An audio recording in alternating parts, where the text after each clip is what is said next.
আপনারা জানেন ইসলামী ছাত্র শিবির সবসময় একটা সুশৃঙ্খল ছাত্র সংগঠন। আমরা পরিষ্কার পরিচ্ছন্নতাটাকে সর্বাধিক গুরুত্ব দিই।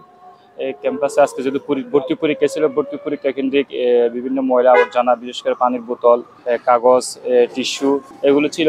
তা আমরা একটা দায়িত্বশীল ছাত্র সংগঠন হিসেবে, যেহেতু এটা বাংলাদেশের সকল জায়গায় কাজ করে যাচ্ছে, আমরা আমাদের এই ছোট্ট ক্যাম্পাসে, আমাদের নবীবী ক্যাম্পাসে আজকে পরীক্ষা পরবর্তী সময়ে ক্যাম্পাসকে পরিষ্কার পরিচ্ছন্ন রাখার নিমিত্তে আজকে পরিষ্কার পরিচ্ছন্ন অভিযান নামে একটা সেশন রাখছি। এই সেশনের মাধ্যমে আমরা বিশেষ করে ক্যাম্পাসের প্রধান ফটকের সামনে যে সমস্ত ময়লা আবর্জনা ছিল, বোতল ছিল, পাশাপাশি হচ্ছে বিশ্ববিদ্যালয়ের প্রধান ফটকে অডিটোরিয়ামের আশপাশে সহ প্রশাসনিক ভবনের আশপাশ সহ যত ধরনের আবর্জনা ছিল, আমরা আমাদের জায়গা থেকে সর্বোচ্চ চেষ্টা করছি বিশ্ববিদ্যালয়ের ক্যাম্পাসটাকে পরিষ্কার পরিচ্ছন্ন করে দেওয়ার জন্য। এটা আমরা আমাদের নৈতিক দায়িত্ব থেকে করছি।